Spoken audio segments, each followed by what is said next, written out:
nyonso bapapa balobaka na biso ntango ekoki biso sikoyo tomipesa na makambo misato bolingo mibeko misala keke nyonso komona yo ekoyema mwana biloko na biso mama yo nde ozali mama ya mabota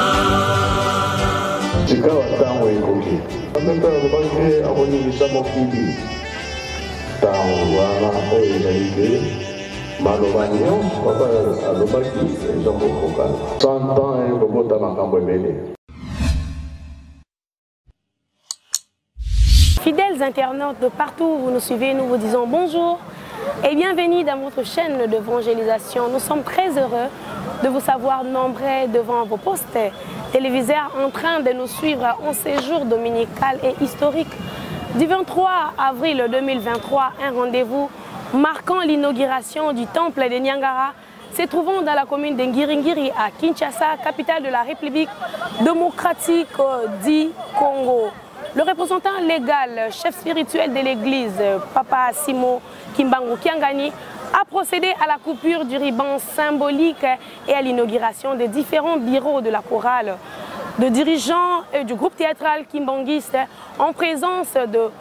plusieurs autorités et de fidèles kimbanguistes. Un temple capable d'accueillir 1500 personnes avec une dimension de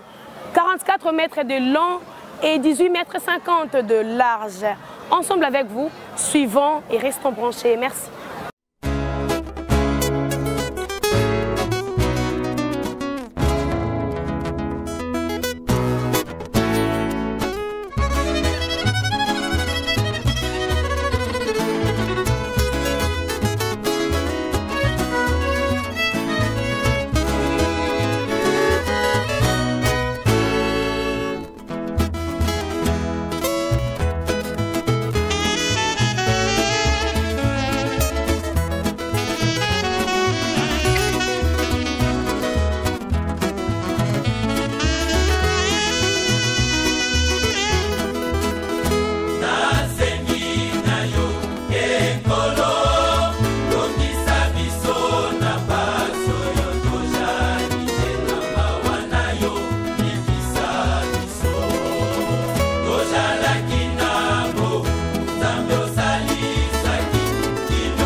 Allô, allô, allô, allô, allô, allô, allô, allô, allô, allô, allô, allô, allô.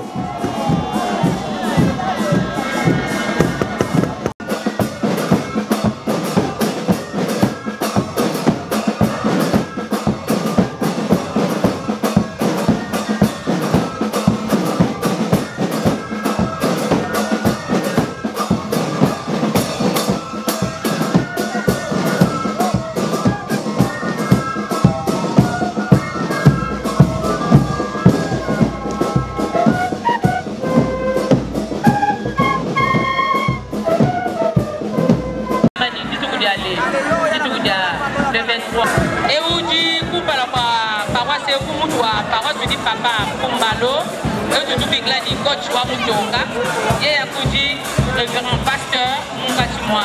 pasteur wa Mungachimwa paroisse wa Nyangara tu n'as mis là dit quand ta paroisse wa Bangila to dit tout dans les loups tu dis combien de temps On dit que les chefs fidèles leur avaient demandé de construire avec leurs moyens propres. Et voilà qu'aujourd'hui, ils ont fini cette œuvre sans financement des députés, des ministres ou de qui que ce soit, mais ce sont les pauvres contributions des fidèles humoristes, en particulier de la paroisse de Nyangara. J'ai passé un dimanche prié pour participer au disque matinal ou à la soirée spirituelle qui continue. Voilà, maman, c'est dit ce qui se passe aujourd'hui à Nyangara, particulièrement les fidèles sont contents, les acteurs et actrices du GTI sont aussi maman bakumbika ditubanga Francine nazali na esengo po ete elaka oyo tobandango utakala uta 1971 papa tia libanga na kati ya paroisse ya Nyanga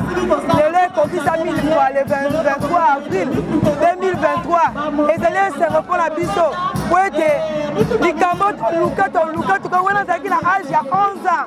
lelo nakomi mama mobimba nazali na kosepela na kotondama na esengo makasi po ete mokolo yango ekokisami.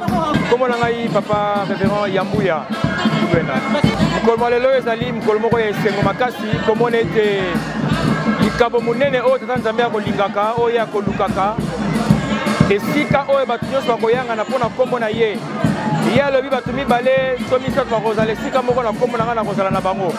sikoyo kanisa boni bato batondi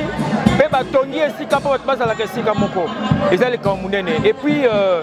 balobi que la patience et la persévérance sont deux éléments oyo epesaka makasi na eloko babengi détermination. Alors lorsqu'on a la patience et la persévérance, directement on a la détermination. Et lorsqu'on arrive au bout d'une mission, on est content parce qu'il y a la couronne qui est posée sur sa tête. Lelo na paroisse ya Ngiringiri, na paroisse ya Nyangara, na Ngiringiri, bandimi etasimo kimbangu to tondi sami nesengo parce qu'on a eu à patienter. Et c'est là qui facilité, mais talakaka na ngolu etanzambe lelo likambo ekokisami ezali mapamboli na kati na mitema na kati na bomoi na biso pamba te to toucher esengo ya tata nzambe. Ezali esengo makasi mpo na ngai d'abord en tant que chrétien kemaniste et puis esengo mpe na badimi nyonso ya Niangara ya Ngiringiri et puis ya Kinshasa mobimba comme ezali victoire ya monene totoni yango na motoki na biso moko tozwi apport extérieur te ezali esengo tobandaki yango na fondation tomati na élévation babi tomati na bakaro à chaque étape symbole na ngai ekotaki na kati yango lelo tata nzambe na biso papa simokimaki yanga naza koinogire yango natuni na nzai tiate papa na biso apambola biso na misala na biso ekende liboso po tokontinue kosunga bandimi na ye baparence na ye tiate Niangara bapambwama nzambe azala na bango mondele oyo Niangara sali elandama mpe na baparence nyonso na misala ya boye oyo emonani boye naza na minga koloba te azali mwana ndako ntango mwana ndako azokosunga baboti na ye bafamille na ye alobaka mingi te bato libala nde baya koloba me ngai aza mwana ndako natoni na misala oyo nazwi misala mpe to nazali politicien lelo grâce na lingomba oyo grâce na tata nzambe ye moko ayebi solo papa journaliste sentiment na ngai ezali ya kitoko ya mingi fait que likambo ezalamaki banda kala paraso ya Niangara place ya biso ezwamaki ezali kuna na babala tende pembeni na maison communale ya Ngiringiri bambi avanga premier pasteur amoni te esikonza malamu te nde akotaki nina bourgmestre nsiku azaki bourgmestre ya Ngiringiri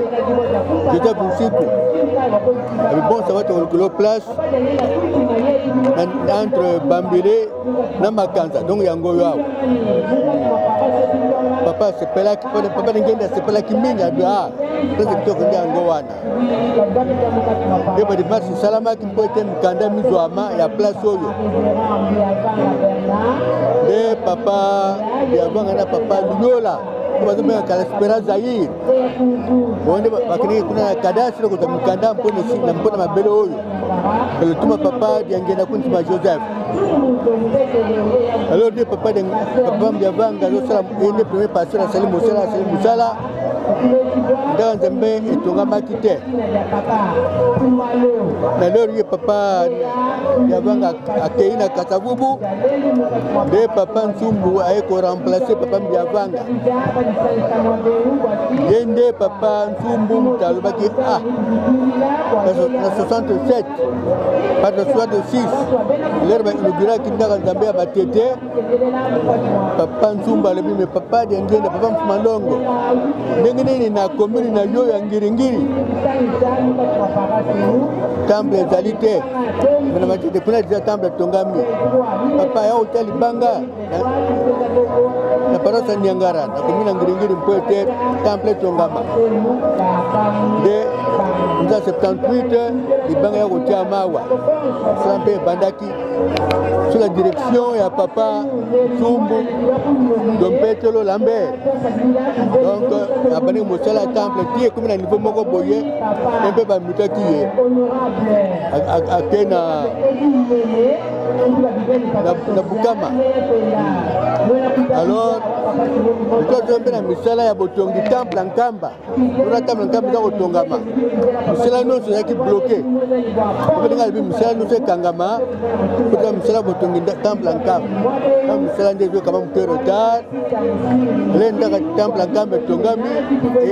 ezalaki inauguré bala moko wale misala nde bada kosala muke nde bapasteur baki nsima nde baza kosala muke ye papa Pumbalo mutaki chance ya kosilisa misala nyonso oyo lelo nde papa ye aza koya koinaugure yango donc c'est vraiment un grand plaisir pour moi.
Attendez, à vous.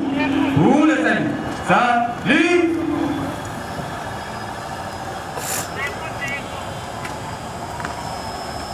Kungi, nanti tu suka tetap malungu.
Mais fixe. Okombo ya tata ya mwana pe tata molimo santo. Yawe nzambe na biso tata Simon Kimbangu Kiangani.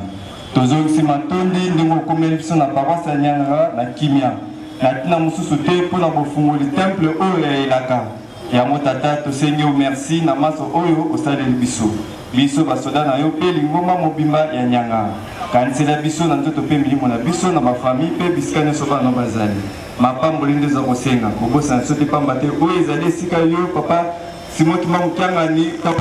toto papa Diangenda obandaki kosambela kati na paroisse oyo. Kanisela bana na yo mapamboli tosengi oyo na seko na kombo tata mwa pe tata molimo santo. Amen.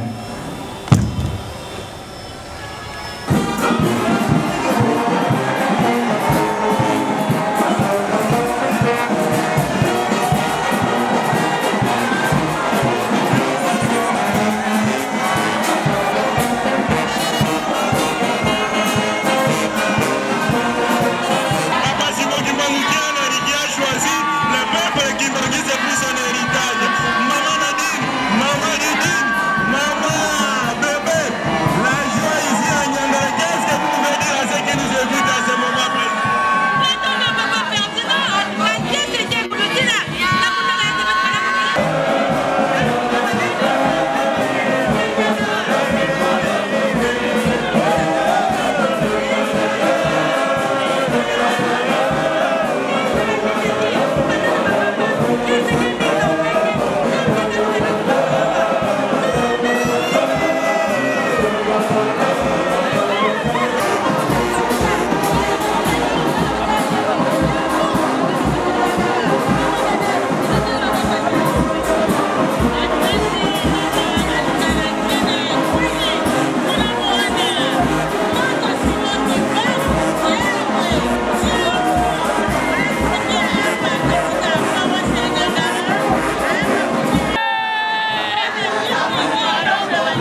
na kombo na tata mwana pe molimo mosantu programme na biso tobandi toyebi te lokola tobandi programme tosengi kimia mutu na mutu azwa esika afanda po ete limemia ezala yango tokosenga na moyebisi ya nzembo tata to mama aleka liboso soki nzembo ekosila mama reverende sp okoleka mpona kopesa biso libondeli ya mokuse tokosenga na mote ya nzembo aleka mpona nzembo ya bato banso Silwa Nzambi ukazila mukimwana yame tela meze saluja Nzambi Silwa Nzambi ukazila mukimwana yame tela meze saluja Nzambi tusalila saluja Nzambi mukendeka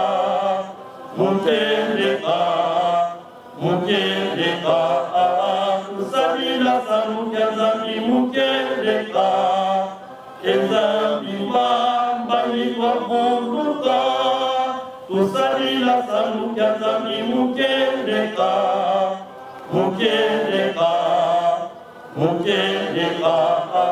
tusalila saluja Nzambi mukendeka Nzambi mbambani kwa buluka tobondela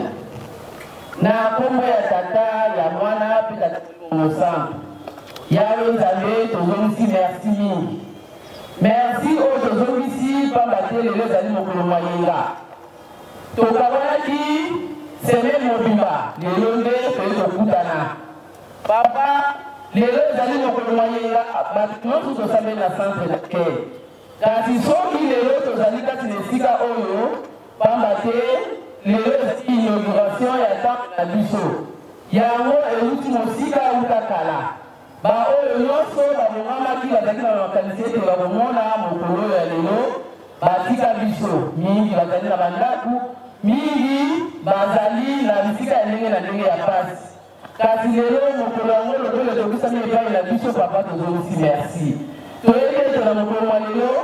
12 bataillon oyo ekolo yesu alobi na kati na lili oyo bazali kozala kati na esika oyo baange na oyo nyonso ya likolo bazali kati na esika oyo po ete bazala batémoin ya lipamboli oyo tozala mokolo mwa lelo na bana na yo nyonso mpe bazala batémoin na ntina na kiti na oyo ya mokonzi oyo kofanda libela kati na nyanga yango tolingi kobanda programme ebandeli lokola yo molimo mosantu ozali kati na biso bongisa biso programme mpo ete ebandeli kino suka ozala na biso elongo na kombo na tata mwana molimo mosantu tokosengelaka manso amen kombo na tata mpe mwana mpe molimo mosantu tokotanga mikanda mibale ya liboso tokozwa mokanda mwa bobimi Exode chapitre 20 verset 1 à 17 mokanda mwa mibale tokotanga psaume 127 premier verset mokanda mwa Exode mokapo ya tuku mibale nzela ya liboso kino zomi na sambo nde mokanda mwa mibale tokotanga mokanda mwa nzembo ya bayuda mokapo ya kama na tuku mibale na sambo tokotanga kaka nzela ya liboso soki tozwi tokokende kobanda kotanga na mokanda mwa bobimi ou bien Exode chapitre 20 verset 1 à 17 litangi ezali boye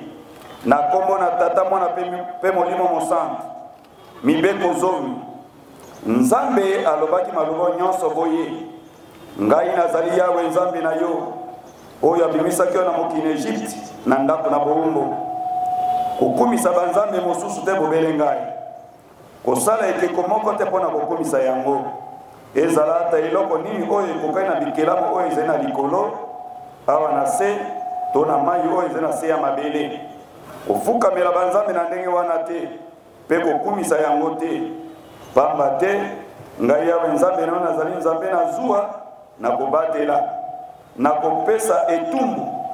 na bato oyo bakoyinaka ngai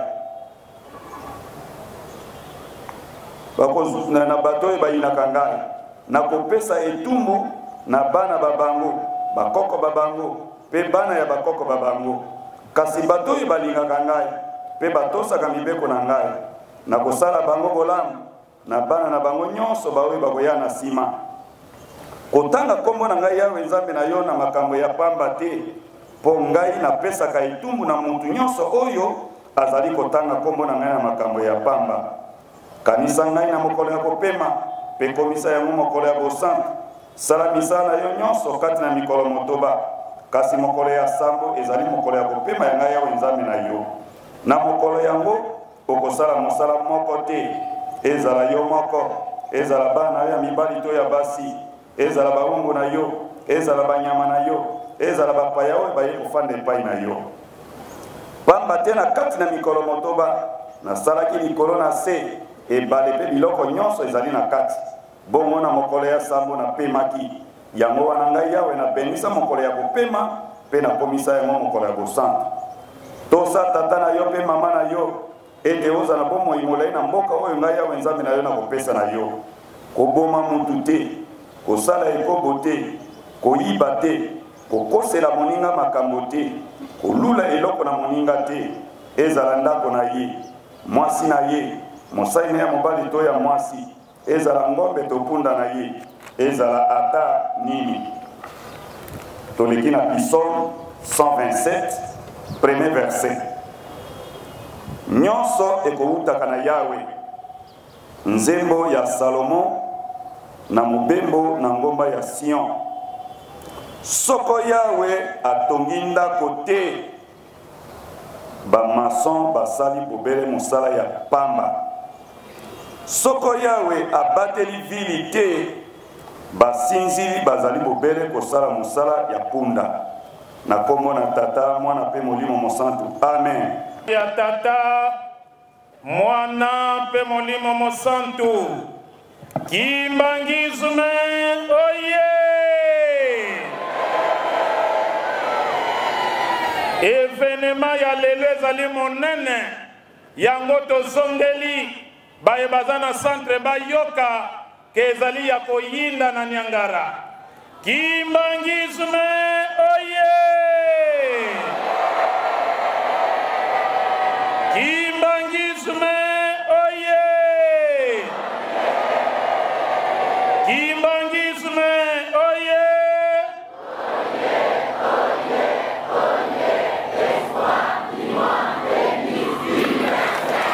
Nkamba oye Nkamba oye Nkamba oye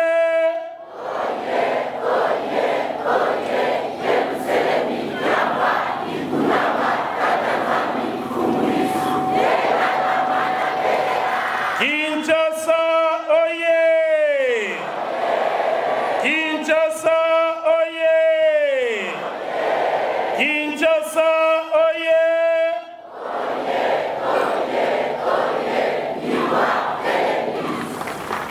Niangara oye Niangara oye Niangara oye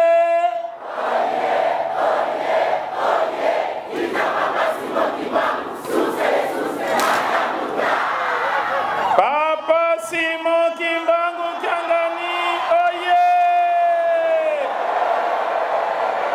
Papa Simon Kimbangu Kyangani oye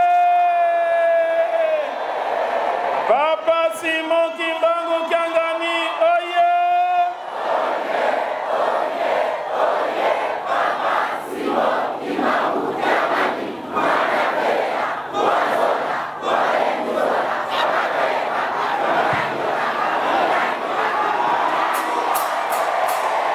Simon Kimbangu Kyangani Beto bien beto Lelonde na kombo ya tata mwana pe molimo mosantu tosangani awa lelo dimanche 23 avril 2023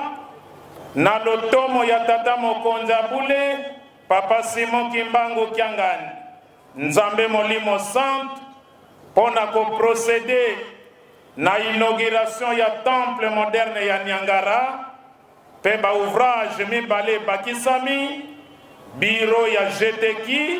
na salle de répétition na 4 ndenge moko na bureau ya dirigeant na salle ya répétition na 4 donc Niangara bazali à la page conformément à 29e recommandation ya Lokuta Kan. Donc coup de chapeau na bandimi ya Niangara pe batambwisi parmi lesquels le révérend Pumbalo Nzambo. Na bongo Niangaroye suite ya programme ezali boye awa tozoleka na bambote na lisanga po ete ndako nzambe ezali na centre badetail nyonso ekozala na centre awa eza mwa programme mokuse nde banda na biso bandimiti likolo tokopesa na mbota bolingo na nsima ya mbote tokoleka na badifférents discours ekobanda d'abord ya cabinet ya chef spirituel nde na nsima ya dirkab kopesa discours nde kozala discours ya bana ya Niangara na nzela ya secrétaire communal nsima ya discours ya bana Niangara tomona bango ya circonstance pe remerciement ekozala bongo Kolo Mabele bourgmestre ya Ngiringiri oyo azali korepresente chef de l'état na entité oyo na nsima nango nde tokokontinue mbote ya tata mokonzi abule mpe liloba na ye nsima maloba na ye nde tokoleka akokende kofongola temple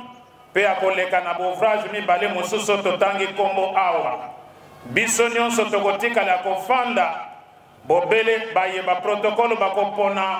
po ete tere ezali moke soki tolandi biso nyonso ekozala nkaka nsima ya kofongola kuna akopesa libondeli mpe ake kofongola yango apamboli abimi nde visite guide ekolanda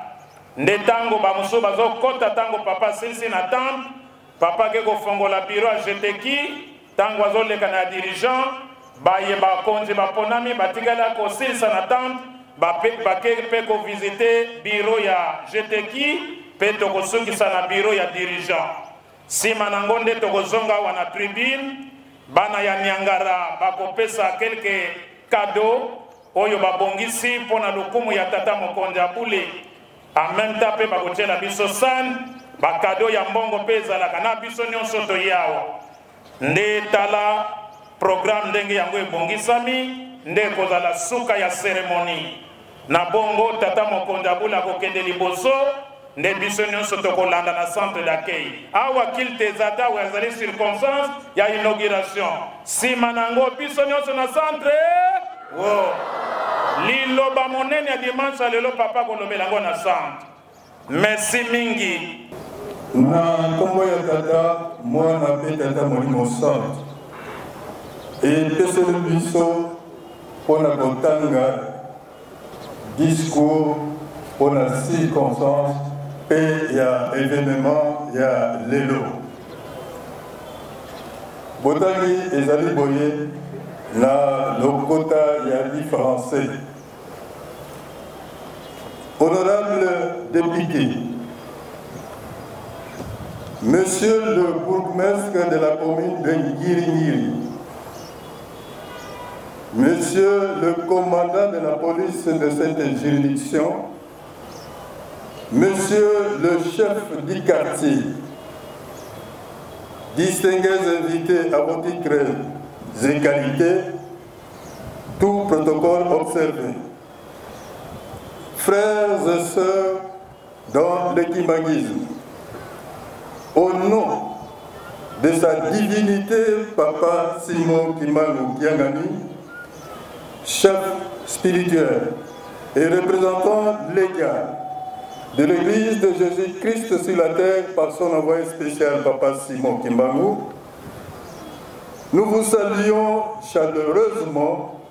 et vous souhaitons la bienvenue ici dans la paroisse kimagiste de Niangara, commune ecclésiastique de Ngiringiri, dans la ville-province de Kinshasa, à l'occasion de l'inauguration de ce magnifique temple où nous sommes si confortablement installés en ce jour dominical et désormais historique du 23 avril 2023. Il vous remercie autant car nous vous sommes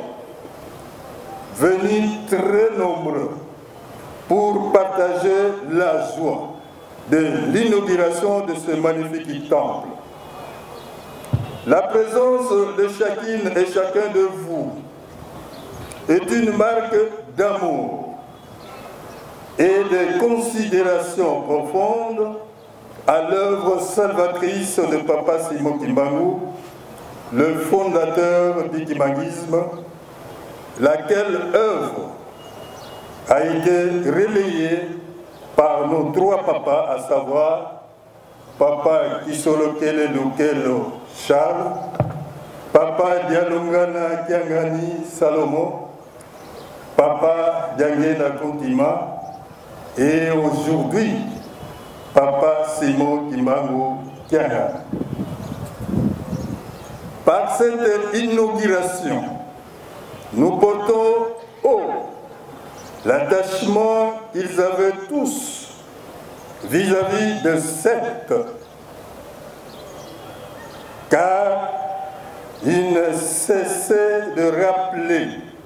qu'elle était la propriété de leur papa et la détermination qu'ils manifestaient chaque fois qu'ils exhortaient les fidèles kimbanguistes à achever ce temple. Le terme inauguration ne peut être pas approprié à ce jour, car après presque 40 ans de travaux de construction, cela fait au moins 2 ans depuis qu'il est achevé. Aujourd'hui, il n'est plus question de la coupure du ruban symbolique, signe de sa consécration par sa divinité Papa Simon Kimbangu Kiangani, le chef spirituel et représentant légal de notre Église, qui a fait le déplacement combien significatif pour marquer la solennité de cet événement. En effet, dans le plan de nos trois papas et conformément à la vision initiale de Papa Simon Kimbangu, ainsi que dans toutes les exhortations de Papa Simon Kimbangu Kiangani, qu'il a toujours été question de l'édification de structures adéquates et modernes au sein de l'Église. L'acquisition de nombreuses concessions partout où l'église kimbanguiste se trouve implantée devait donner lieu à la construction en matériaux durables de structures viables, adaptées et modernes, afin que fussent garanties non seulement leur viabilité et leur efficience, mais encore et surtout donner plus de respectabilité, de sérieux, de détermination et de fierté à l'église kimbanguiste fondée par un Noir, un Congolais, un Africain qui ose braver et ébranler les puissances coloniales. De la pose de la première pierre pour la construction de ce temple jusqu'à son inauguration, il y a eu un large collectif de responsables kimbanguistes qui se sont sacrifiés jour et nuit, accompagnés de fidèles apportant qui du ciment, qui du sable, qui de caillasse, etc. Tous sous l'impulsion des pasteurs communaux qui ont servi Papa Simon Kimbangu, chacun à son époque. Aussi, nous ne pouvons oublier de nombreux donateurs qui ont répondu à l'appel des responsables de la paroisse à l'instar des communes de Matete en 1966 et de Lingwala en 2014, la commune de Ngilingil, commune d'attache de son éminence Papa Diangué Nakoutima Joseph, premier chef spirituel et représentant légal de l'église kimbanguiste, vient d'offrir à notre chère église son énième temple moderne en plein centre-ville de Kinshasa, la capitale de la République démocratique du Congo. C'est tellement réjouissant et magnifique de partager ce moment historique qui nous importe de féliciter les fidèles kimbanguistes de la commune de Ngiri, de féliciter tous les fidèles, les différents responsables ecclésiastiques et administratifs qui se sont succédés à la tête de cette commune pour leur sens du devoir et de leur fidélité à Papa Simon Kimbangu Kiangani. Cette inauguration est spéciale, d'autant plus qu'elle s'est faite dans l'effervescence du mois d'avril, mois de la fondation de l'Église et mois où le combat de Papa Simon Kimbangu est couronné par la République démocratique du Congo qui la lie à la conscience africaine. Nous voudrions parler ici de l'ordonnance présidentielle signée par son Excellence Félix Antoine Tshisekedi Tshilombo, président de la République, chef de l'État et garant de la nation, décrétant désormais comme journée fériée, chômée et payée sur toute l'étendue de la République démocratique du Congo, la date historique du 6 avril, en mémoire du début du ministère de Papa Simon Kimbangu, le 6 avril 1921. Ici, nous faisons appel à l'ingénieur pour la présentation de l'ouvrage. Que l'ingénieur vienne ici, devant nous, pour faire la présentation dissolvance tozali komona liboso na biso équipe oyo papa ingénieur apengi bazali pa na biso oyo bapesaki maboko na bisala miso bisalali na kati ya temple oyo tika ete na kombo oyo ya papa mokonzi ya Bule mpe mokonzi ya Lingomba topesa bango mbote na kombo misato ya Bule na kombo ya tata mwana mpe molimo sana. Merci beaucoup. Vous pouvez regarder voir. Honorable député, Monsieur le bourgmestre de la commune de Ngiri, révérend représentant légaux, premier et deuxième suppléants, distingués invités à vos titres et qualités, tout protocole observé. Frères et sœurs dans le kimbanguisme, nous ne serons terminés cette allocution sans renouveler les remerciements de sa divinité Papa Simon Kimbangu Kiangani, à son Excellence Félix Antoine Tshisekedi Tshilombo, président de la République démocratique du Congo, chef de l'État et garant de la nation, pour l'attention toute particulière qu'il ne cesse d'accorder à l'œuvre salvatrice de Papa Simon Kimbangu, pour son expansion et pour sa préservation. Que vive la République démocratique du Congo, que vive son Excellence Félix Antoine Tshisekedi Tshilombo, président de la République démocratique du Congo, chef de l'État et garant de la nation, que vive la province, la ville-province de Kinshasa, le miroir de l'Église, que vive la commune ecclésiastique de Ngiringiri,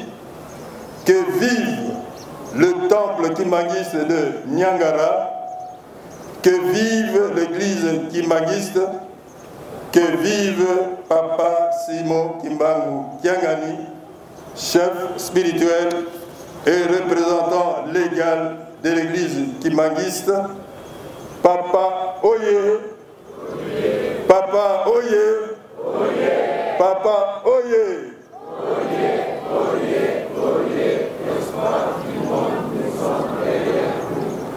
Nous vous remercions. Merci Papa Dirkap. Toyamba malobeloba na kati ya discours. Oya Papa directeur ya cabinet pe ya ingénieur na mosala monene esalemi po tozwa lelo ouvrage ya kitoko oyo na kombo misato ya bule o kombo ya tata ya mwana Molimo Sam. Merci. Na bongo tosengi na Papa bourgmestre ya commune ya Ngiringiri oleka liboso pona liloba na yo.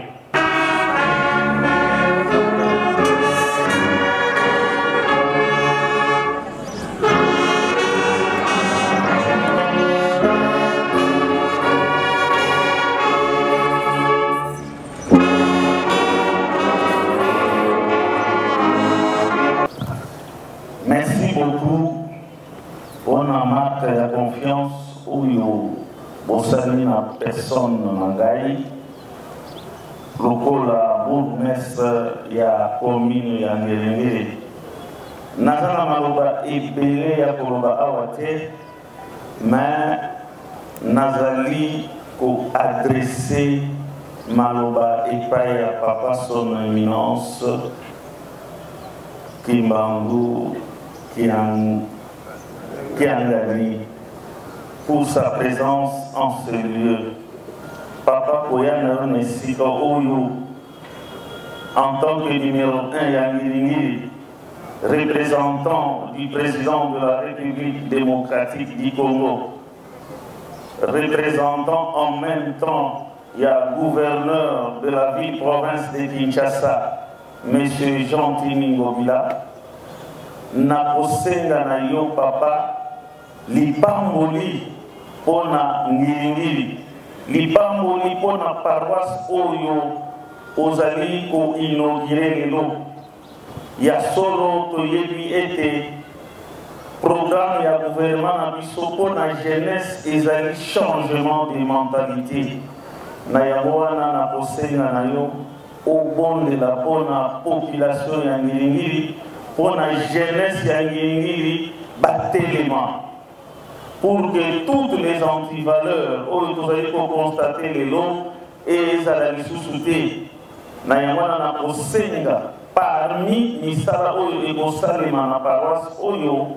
vraiment bapasteur basadone na jeunesse mpona avenir ya mboka na biso na yango wana nazali kozongisa lisusu merci mingi na papa son éminence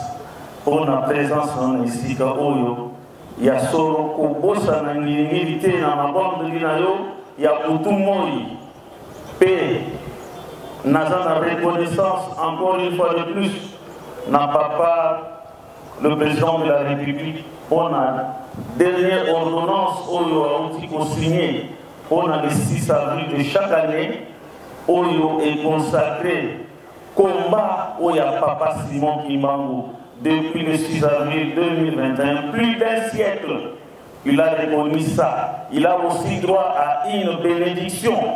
C'est pourquoi je vous demanderai aussi de prier pour nuit et jour pour que le bon ensemble et corona pendant Moussala Oyo a essayé pour Namboka Oyo Nabiso, la République démocratique du Congo. Au sein de l'Issus n'a pas pour na eteni oya mboka na biso ya est bato bazali komona passe. Je crois que notre paroisse, notre église kimbangiste bamosusu bazali kuna, mais na moment oyo biso tozali awa bango bazali na passe. C'est ainsi que je sollicite encore les pamboli nayo, les bondeli nayo en faveur ya bande konabiso au Bazalikulan. Donc, maloba ya muke o nazaraki na yango ya koloba yango wana. Soyez les bienvenus, papa, dans notre commune de Ngilingili. Que Dieu vous bénisse.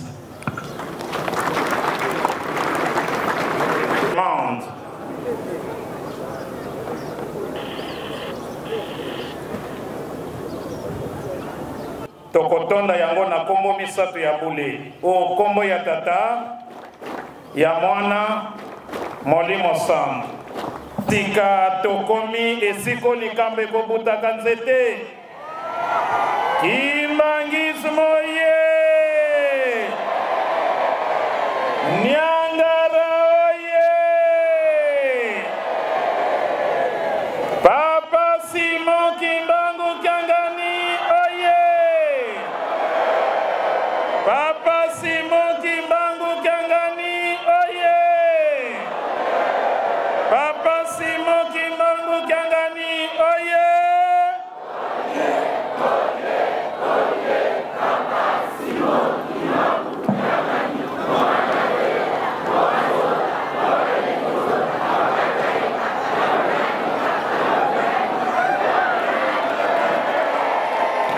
Yahweh bana basengo kwa votelema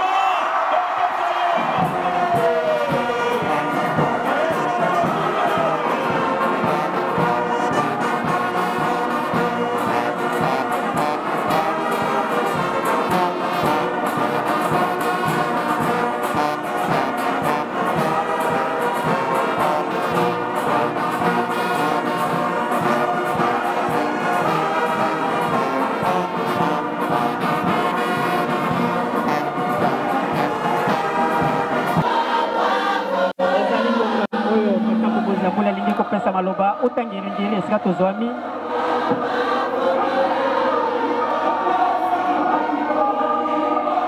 Merci. Ndambo botika pona centre d'accueil ekoki Kimbangi moye tobongisa maboko topesa Nzambe Molimo Santu mokokisi ya bilaka mbote yesengo pe ya lokumu ekokani na ye na mokili mobimba na kombo misatu ya bule o kombo ya tata ya mwana Molimo Santu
Yahweh bana balingi koyoka mongongo na yo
Kimbangisme oye! Kimbangisme oye! Kimbangisme oye!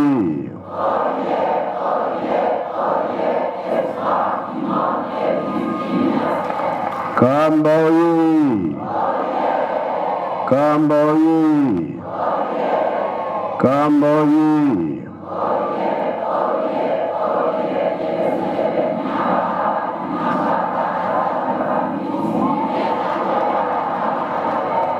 Kinshasa oye! Kinshasa oye!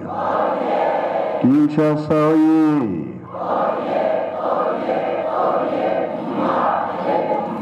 Nyangara oye! Nyangara oye! Nyangara oye!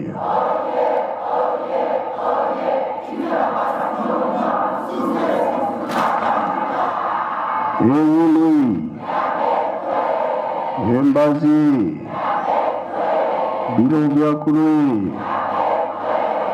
Yangalala, Esengobi, Esengote, Kiesegoga, Kiesekui, Saibogan, Saikui.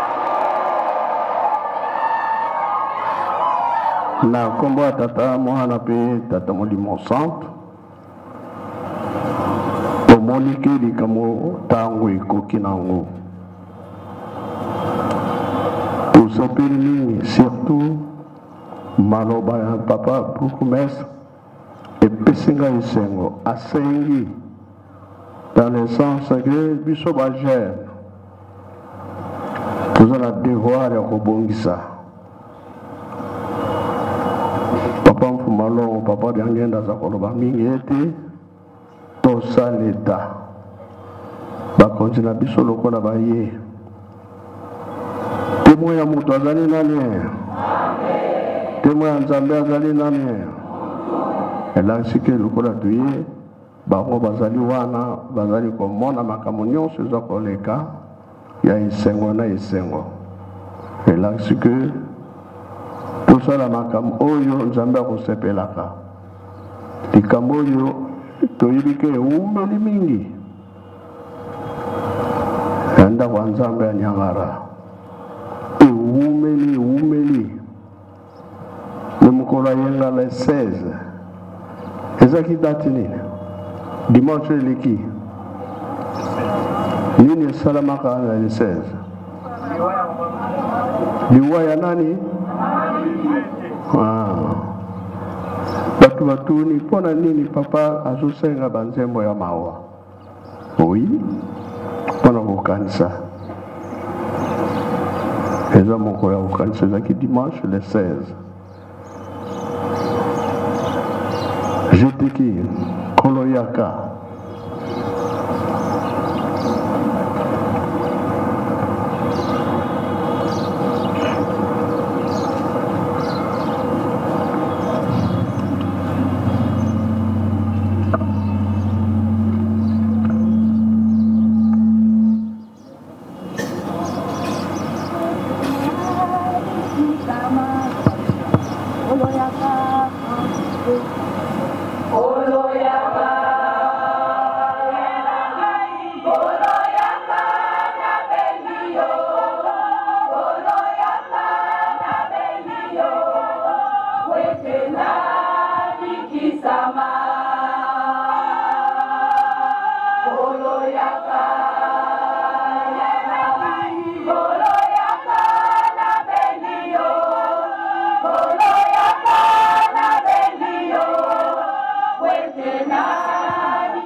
Kisama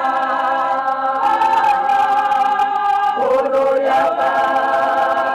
Yalama Olo yaba Na Benio Olo yaba Na Benio Wete nani Kisama Olo bai Na Benio Yaka Olo Kisanga Osana Yesalema Kolongai na Bengio Yakaolo Kisanga Osana Yesalema Kolo Yaka Yanakai Kolo Yaka na Bengio Kolo Yaka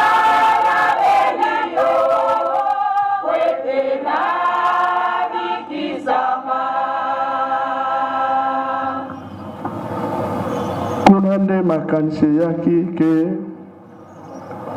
foto fongola kaka ndako nzambe aniangara ngula yenga na lobaki elokoti tant tokomaki mercredi nde makanisi ye ke foto kendo fongolango kuna monaki ke 105 nzambe asalaka likambo sikoyo 105 ya papa Mfumalongo yangare ifongolaka te esengo te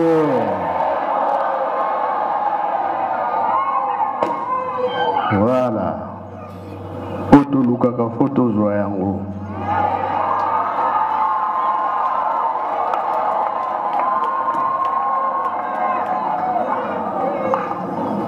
oya lukaka iloko azwaka yango 5 nzambe asalaka likambo tofongoli partout sikoyo ya papa Mfumalongo na 105 na ye moko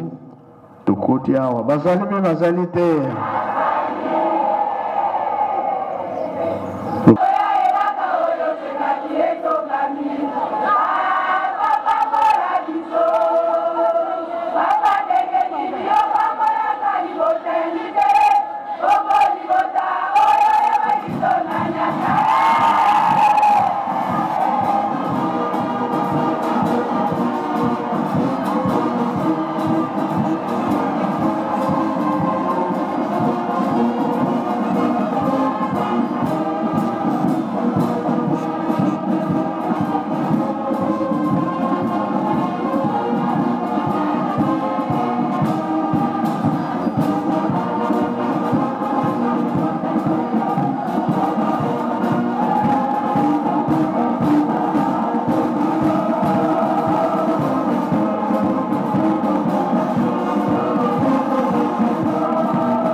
na kumba tata mwana pe tata Molimo Santo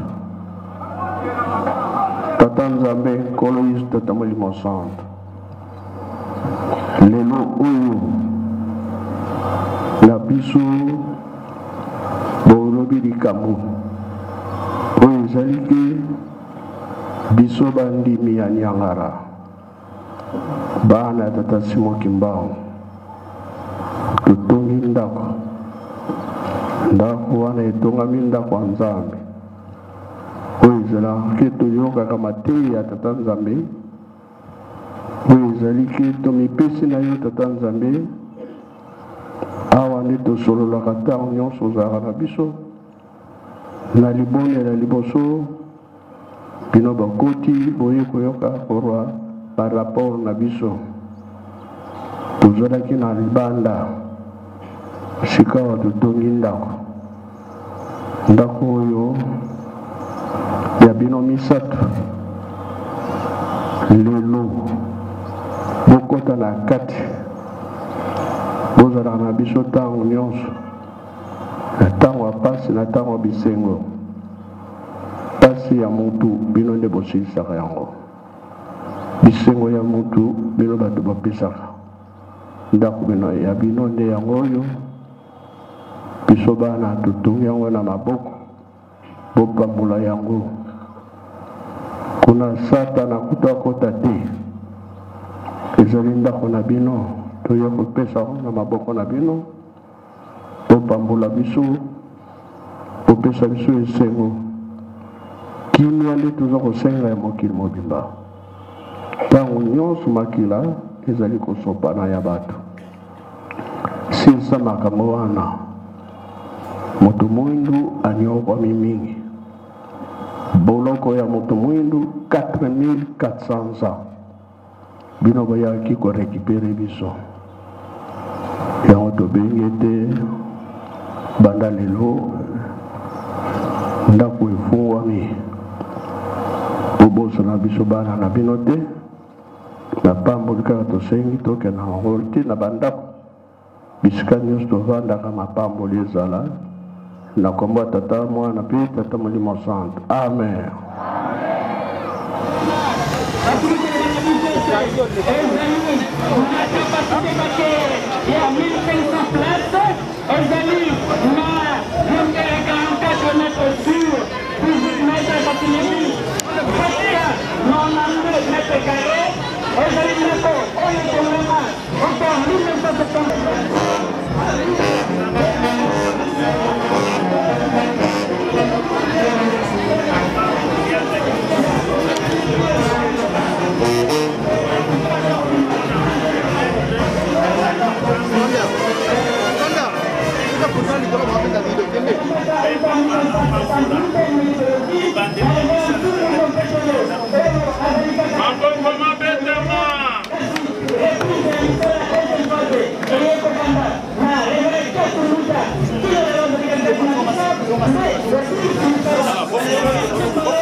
Singa.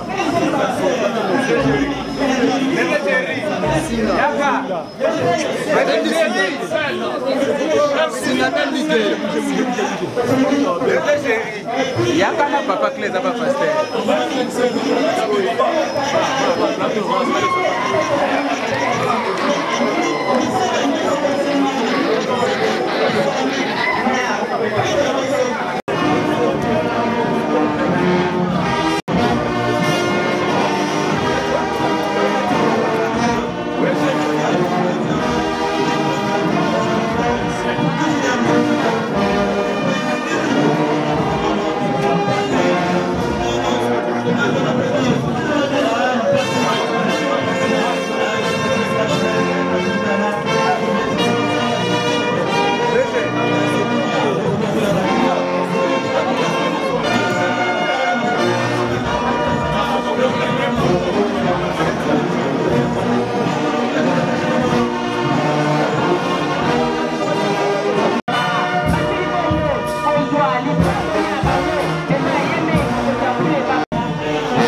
de suivre le message de bénédiction de sa divinité Papa Simon Kimbangu Kiangani, ici à Niangara, où il a procédé aux différentes cérémonies qui ont été réservées pour ces jours. Ensemble avec